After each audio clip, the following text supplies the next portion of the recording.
Hi students, this is Saheb sir, your chemistry mentor. ఈరోజు మనం పరమాణు నిర్మాణంలోని ఎలక్ట్రానిక్ విన్యాసం గురించి నేర్చుకుందాం. దానికి సంబంధించిన సూత్రాలు, అలాగనే సగంలో పూర్తిగా నిండిన ఎలక్ట్రాన్ విన్యాసం వల్ల కలిగే ఉపయోగాలను కూడా నేర్చుకుందాం. ఓకే స్టూడెంట్స్, మనం ఫస్ట్ ఎలక్ట్రానిక్ విన్యాసం అంటే ఏమిటి నేర్చుకుందాం. ప్రధాన కక్ష, ఉపకక్ష మరియు ఆర్బిటాల్ల యందు ఎలక్ట్రాన్ల పంపిణీ, అమరికను వివరించేదే ఎలక్ట్రానిక్ విన్యాసము. ఎలక్ట్రానిక్ విన్యాసం అనేది దేనిపిస్తుంది? ప్రధాన కక్షలో, ఉపకక్షలో మరియు ఆర్బిటాలలో ఎలక్ట్రాన్లు ఏ విధంగా అమరి ఉన్నాయి అనేది మనకి సూచిస్తుంది. ఈ ఎలక్ట్రానిక్ విన్యాసం రాయడానికి మనకి ప్రధానంగా 3 నియమాలు అనేవి ఉపయోగపడతాయి. అవి ఆబ్బౌ సూత్రము, పౌలీ వర్జన సూత్రము, ఉండు సూత్రము. ఓకే, ఫస్ట్ మనము ఆబ్బౌ సూత్రంలోకి వెళ్దాం. ఎలక్ట్రాన్లు తక్కువ శక్తి గల ఆర్బిటాల్లో ముందు నిండిన తరువాతనే ఎక్కువ శక్తి గల ఆర్బిటాల యందు నిండును. తక్కువ శక్తి గల ఆర్బిటాల్లో నిండిన తర్వాతనే ఎక్కువ శక్తి గల ఆర్బిటాల్లోనికి నిండును. ఇది ఆబ్బౌ సూత్రము. దీన్ని వివరించడానికి మనకి n+l నియమం అనేది తోడ్పడుతుంది. n+l, n అంటే ప్రధాన క్వాంటం సంఖ్య, l అంటే అజిముతల్ క్వాంటం సంఖ్య. ఎలక్ట్రాన్లు అనేవి n+l విలువలు తక్కువగా ఉన్న ఆర్బిటాలలో ముందు నిండును. n+l విలువ తక్కువ ఉంటే దానికి శక్తి, ఆ ఆర్బిటాలకి శక్తి తక్కువగా ఉంటుంది. కాబట్టి n+l విలువలు తక్కువగా ఉన్న ఆర్బిటాలలో ఎలక్ట్రాన్లు ముందుగా నింపాలి. ఒకవేళ n+l విలువలు సమానంగా ఉంటే అప్పుడు ఏం చేయాలి? అప్పుడు మనం ప్రధాన క్వాంటం సంఖ్య విలువ తక్కువగా ఉన్న ఆర్బిటాల్లోనికి ఎలక్ట్రాన్లను నింపాలి. ఎగ్జాంపుల్ చూడండి ఒకసారి. 3d 4s మనము ఆబ్బో ప్రకారం తక్కువ శక్తి గల ఆర్బిటాల్లో ముందు నింపుతాం. తక్కువ శక్తి మనం ఏమనుకుంటాం? 3 తక్కువ 4 ఎక్కువ, కాబట్టి 3d నింపుతాము. కానీ n+l విలువ చూసుకుంటే రెండింటికి ఎలా ఉంటాయో చూద్దాం. n విలువ తెలుసు మనకి, ఈ ప్రధాన కక్షనే n విలువ. s విలువ ఎలా ఉంటుంది మనకి? l విలువ ఎలా ఉంటుంది? అజిముతల్ విలువ sకి 0, pకి 1, dకి 2, fకి 3. ఓకే స్టూడెంట్, ఇది గుర్తుంచుకోవాలి. ఆల్రెడీ మనం క్వాంటమ్ నెంబర్స్లో నేర్చుకున్నాం. ఓకే, ఒకసారి n+l విలువలు చూద్దాం. n విలువ ఎంత? ఇక్కడ 3. dకి l విలువ ఎంత? 2 + 2 ఎంత వస్తుంది మనకి? 5. n+n విలువ ఎంత? 3dకి 5. అలాగనే 4sకి చెప్పండి. 4sకి 4కి n విలువ 4, l విలువ ఎంత? sకి 0. ఇక్కడ మొత్తం విలువ ఎంత వస్తుంది? 4. చూడండి ఒకసారి. 3dకి n+n విలువ 5, 4sకి n+n విలువ 4. దేనికి తక్కువ ఉంది? 4 అనేది తక్కువ. కాబట్టి ఫస్ట్ దేని నింపాలి? ఎలక్ట్రాన్లు 4sలో నింపాలి, 3dలో కాదు. కానీ మనం జనరల్గా అనుకుంటాం, ఏమనుకుంటాము? 3 అనేది ముందుంది కాబట్టి తక్కువ శక్తి 3 అనుకుంటాము. కానీ 3d 4sలలో n+n విలువ 4కి తక్కువ ఉంది కాబట్టి 4s నింపిన తర్వాతనే 3d ఆర్బిటాలని నింపాలి. ఇది n+n విలువ. మరి ఎలా గుర్తించాలి వీటిని? ఈజీగా ప్రతిసారి మనము n+n విలువ లెక్కేసుకోలేము కదా. అందుకని మాయిలర్ చిత్రం అనేది మనకి తోడ్పడుతుంది. మాయిలర్ చిత్రము ద్వారా ఆర్బిటాల శక్తులను గుర్తించడం. మాయిలర్ చిత్రం ఎలా రాయాలో ఒకసారి ఎక్స్ప్లెయిన్ చేస్తాను, జాగ్రత్తగా చూడండి. ఎస్ ఆర్బిటల్ ఎక్కడ స్టార్ట్ అవుతుంది? ఎస్ ఆర్బిటల్ అనేది ఫస్ట్ కక్ష నుంచి ఉంటుంది. అందుకని 1s 2s 3s 4s 5s 6s 7s. p orbital ఎక్కడ స్టార్ట్ అవుతుందని చెప్పుకున్నాం లాస్ట్ లెసన్లో? సెకండ్ కక్ష నుంచి స్టార్ట్ అవుతుంది. అందుకే 2p 3p 4p 5p 6p 7p. d orbital ఎక్కడ స్టార్ట్ అవుతుంది? మూడో కక్ష స్టార్ట్ అవుతుంది. కాబట్టి 3d 4d 5d. అలాగనే f ఎక్కడ స్టార్ట్ అవుతుంది? 4th స్టార్ట్ అవుతుంది. 4f 5f. l విలువలు ఎలా ఉంటాయి ఒకసారి చెప్పండి. l విలువలు sకి 0, pకి 1, dకి 2, fకి 3. ఇవి కూడా గుర్తుంచుకోండి. l విలువలు sకి 0, ఈకి 1, డికి 2, ఎఫ్కి 3. శక్తి అనేది ప్రధాన శక్తి స్థాయి పెరిగే కొద్దీ పెరుగుతుంది. ఎనర్జీ అనేది ఇంక్రీజ్ అవుతుంది ఈ విధంగా తగ్గే కొద్దీ. ఓకే, శక్తి క్రమం అనేది ఇలా ఉంటుంది. మరి ఎలా నింపాలి వీటిని? ఫస్ట్ 1s నింపాలి. 1s నింపాక నెక్స్ట్ ఇలా క్రాస్ చేసుకోవాలి. మనం క్రాస్ లైన్లు రాసుకుంటే మనకి ఈజీగా అర్థమవుతుంది. 2s తర్వాత 2p తర్వాత 3s తర్వాత 3p తర్వాత 3d కాదు, బాణం గుర్తు ఎటు వస్తే అటు నింపాలి మనం. 3p తర్వాత 4s ఆల్రెడీ మనం చెప్పుకున్నాం ఇక్కడ. 3d కాదు 4s because of n+l value. 3p తర్వాత 4s తర్వాతనే 3d తర్వాత 4p తర్వాత మళ్ళీ సేమ్ ఎనర్జీ ఉంది కదా, 4d 4f అయి నింపొద్దు. 4p తర్వాత 5s బికాజ్ n+l వాల్యూస్.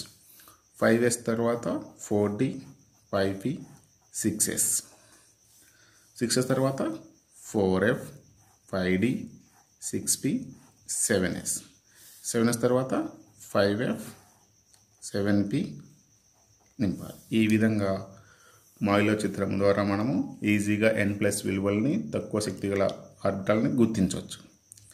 తర్వాత రెండవ సూత్రం పౌలి వర్జన సూత్రం. ఇదేం చెప్తుందో చూద్దాం.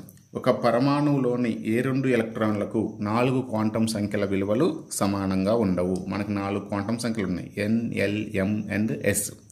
ఈ 4 క్వాంటం సంఖ్యల విలువలు ఒక పరమాణువులోని 2 ఎలక్ట్రాన్లకి సమానంగా ఉండవు. ఒకవేళ మొదటి 3 క్వాంటం సంఖ్యలైన n, l, mలు సమానంగా ఉన్నా కూడా s విలువ అనేది భిన్నంగా ఉంటుంది. ఎగ్జాంపుల్ తీసుకోండి. Helium atomic number 2, electronic configuration 1s2 ఇలా రాస్తాం, ఒకటి పైకి ఒకటి కిందకి. ఓకే, ఫస్ట్ ఎలక్ట్రాన్కి n విలువ ఎంత? 1. s విలువ ఎప్పుడు కూడా ఎంత? l విలువ ఎంత? sకి 0, s కాబట్టి 0 l value. m value also 0.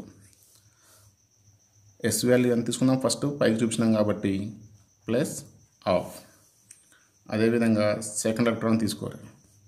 n = 1, l = 0, m = 0, but s -12 because కింద చూపించినాం కదా.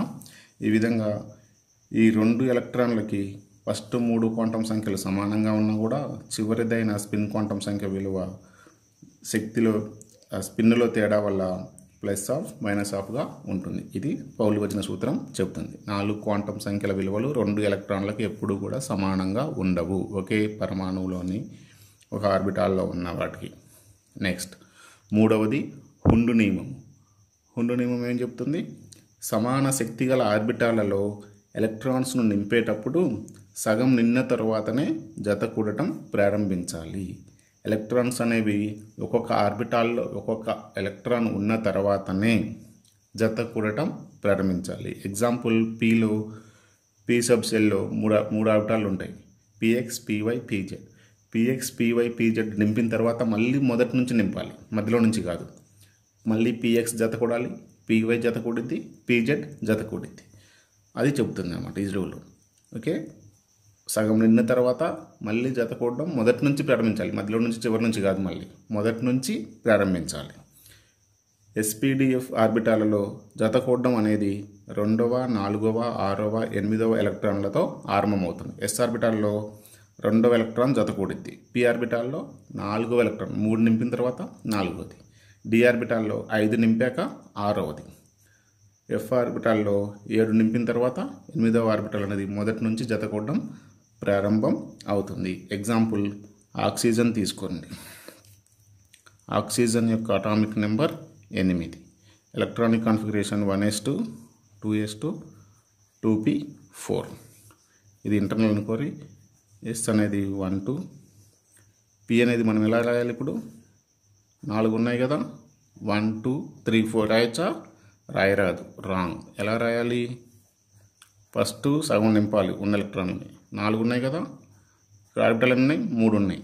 అంటే 1, 2, 3. ఇప్పుడు జత కూడడం అనేది ప్రారంభించాలి. ఎక్కడ ప్రారంభించాలి? మొదటి నుంచి, మధ్యలో నుంచి కాదు, చివరి నుంచి కాదు, మళ్ళీ ఫస్ట్ నుంచి. 4th ఎలక్ట్రాన్, ఇది రైట్.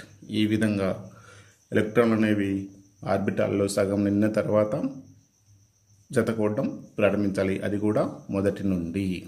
ఓకే స్టూడెంట్స్, ఇవి అబ్బవ్ పౌలి వచ్చిన ఉండు నియమాలు ఎలక్ట్రానిక్ కాన్ఫిగరేషన్ రాయడానికి. నెక్స్ట్, సగం నిన్న లేదా పూర్తిగా నిన్న ఎలక్ట్రాన్ విన్యాసం ఉన్న ప్రత్యేకత ఏమిటి? సగం లేదా పూర్తిగా నిన్న ఎలక్ట్రాన్ విన్యాసం ఉన్న పరమాణువులకు స్థిరత్వం ఎక్కువ.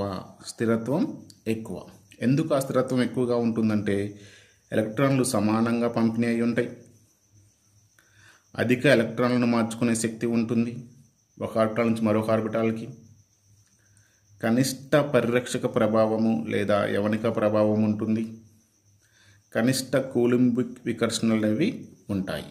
దీనివల్ల మనకి సగం లేదా పూర్తిగా నిన్న ఎలక్ట్రాన్ విన్యాసం కలిగి ఉన్న ఆర్బిటాళ్ళు లేదా పరమాణువులు అనేవి అధిక స్థిరత్వాన్ని కలిగి ఉంటాయి. ఎగ్జాంపుల్ తీసుకుంటే మనకి క్రోమియం అటామిక్ నెంబర్ 24, దీన్ని ఎలక్ట్రాన్ విన్యాసం ఆర్గాన్ తర్వాత 4s1 3d5గా రాస్తాం. యాక్చువల్గా 4s2 3d4 ఉండాలి, కానీ 4sకి 3dకి మధ్య శక్తి భేదం స్వల్పంగా ఉన్న 4s2లో ఉన్న ఒక ఎలక్ట్రాన్ అనేది 3d4లోకి జంప్ అయి 3d5గా మారుస్తుంది. అందువల్ల డి ఆర్బిటల్ అనేది సగం నిండుతుంది అన్నమాట. సగం నిండడం వల్ల ఏమొస్తుంది? స్థిరత్వం వస్తుంది. అందుకని క్రోమియంకి అసాధారణ ఎలక్ట్రాన్ విన్యాసం ఉంటుంది. 4s2 3d4 ఉండాలి, కానీ ఏముంటుంది? 4s1 3d5 ఉంటుంది. 3d5 ఎలా రాస్తాం మనం? 2 3 4 ఎలక్ట్రాన్స్ అనేవి 1 2 3 4, యాక్చువల్గా 3d4, కానీ 4sలో ఉన్న ఎలక్ట్రాన్ ఇటు రావడం వల్ల ఇలా అవుతుంది. అప్పుడు 4sలో ఒక ఎలక్ట్రాన్ మిగులుతుంది. అలాగనే సేమ్ కాఫర్ 29, దీని పరమాణు సంఖ్య, ఇది కూడా ఆర్గాన్ 18, తర్వాత 4s1 3d10గా ఉంటుంది. యాక్చువల్గా 4s2 3d9 ఉండాలి, కానీ ఏమవుతుంది? ఎలక్ట్రాన్ జంప్ చేయడం వల్ల 3d10 సంపూర్ణంగా నిండుతుంది, పూర్తిగా ఎలక్ట్రాన్ విన్యాసం వస్తుంది. అలా రావడం వల్ల ఏమొస్తుంది? స్థిరత్వం అనేది వస్తుంది. ఓకే, 1 2 3 4 5 6 7 8 9 10. ఓకే, ఇక్కడ 4s1 అనేది ఇలా ఉండిపోతుంది. ఎందుకు 4s నుంచి 3dకి వెళ్తుంది అంటే 4sకి 3dకి మధ్య శక్తి భేదం అనేది బహు స్వల్పంగా ఉంటుంది, కాబట్టి రెండింటి మధ్య ఎలక్ట్రాన్ అనేవి ట్రాన్స్ఫర్ అవుతూ ఉంటాయి. ఇది మనము డి ఆర్బిటాల్ లెసన్లో డి బ్లాక్ మూలకాల్లో నెక్స్ట్ ఇయర్ నేర్చుకుంటాము. ఓకే స్టూడెంట్స్, ఇవి ఎలక్ట్రాన్ విన్యాసము మరియు వాటి యొక్క సంబంధించిన నియమాలు. అలాగనే సగం లేదా పూర్తిగా నిన్న ఎలక్ట్రాన్ విన్యాసం కలిగిన పరమాణువులకు ఉండే స్థిరత్వానికి కారణాలు, దానికి ఎగ్జాంపుల్ కూడా నేర్చుకున్నాము. ఈ క్రోమియం కాపర్లకి ఉన్న ఎలక్ట్రాన్ విన్యాసాన్ని అసాధారణ ఎలక్ట్రాన్ విన్యాసము అంటారు. ఓకే స్టూడెంట్స్, నోట్ డౌన్ చేసుకోండి. ఏదైనా డౌట్లు ఉంటే కామెంట్ సెక్షన్లో అడగండి. Okay, thank you.